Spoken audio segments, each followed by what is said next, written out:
So I don't have a history of listening to you speak about mindset specifically, but you have to be all over this topic. I mean, talk to me about just the significance of mindset, auditing your circles, surrounding yourself with people who are the rising tide, elevating you into uncharted territories of exploring and new discovery. And I mean, because how do you create as much as you've created already at such a early young age, and then you're still like, I'm going to tackle this thing called race? And I mean, like, really, like, how do you do that? And so talk to me about mindset. Like, how have you maintained a healthy, aggressive, exploratory mindset through all of this? And what are you doing to continue to ensure that you remain such an interesting and exciting creator of conversation for all of us? Well, thank you, first of all. I mean, what a great question. I should just let that float out there. I feel interesting and exciting. No, I think mindset is right.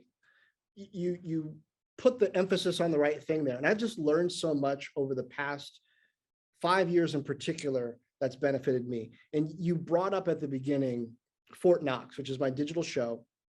Started out as a podcast. And I didn't even understand what it was going to deliver for me over the years. I just knew in the beginning that I had a problem, that I was getting dumber. And what I mean by that is I was getting, say, an interview with Satya Nadella, the CEO of Microsoft, and he'd be willing to give me 45 minutes to an hour for an interview on camera. But I knew that we would only end up showing 10 or 15 minutes, maybe 20 tops, probably around 15 minutes on air. So 45 minutes of it would never get seen or heard. And so what I found myself doing is feeling guilty about the fact that so much was going to end up on the cutting room floor, and I was shortening the interview and asking not the questions that I wanted the answers to, but the questions that I thought they would end up airing on live TV. And so I realized I'm asking dumber questions, and I'm not forming the relationship with him that I should be, because he's probably thinking, why is he asking me this? Like, aren't there better things that we could be talking, right? So I'm holding back, thinking that I'm doing him a favor because I'm feeling guilty.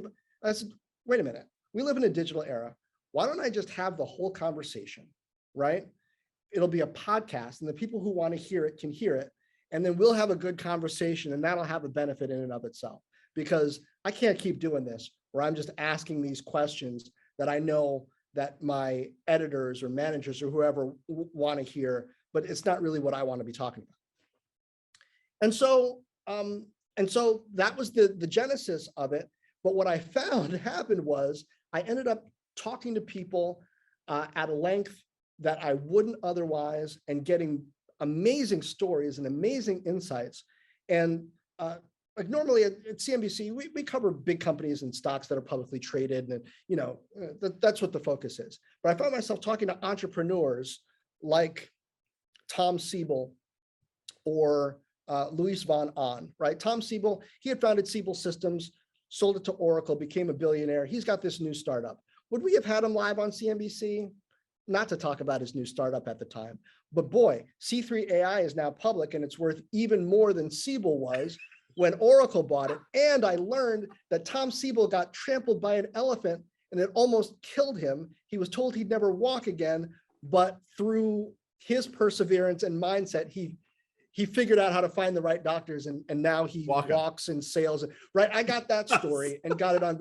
And right, so all of these things build on each other, forming these relationships through these conversations. And Manny, I wish I were more like you, but I'm not. I'm not like a super extrovert and a great like speaker motivator. So I'm not the sort of person who is really good at saying, oh, hey, so-and-so, let's go out to lunch and just like hang out. I hated asking people out to lunch, hated scheduling dinners, because like what, we're going to go eat and then the company's going to pay.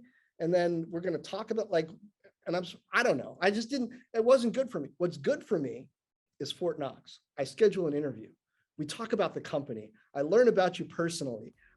We form a relationship through that. And then it builds, right? That's what I've found based on how I'm built really works for me.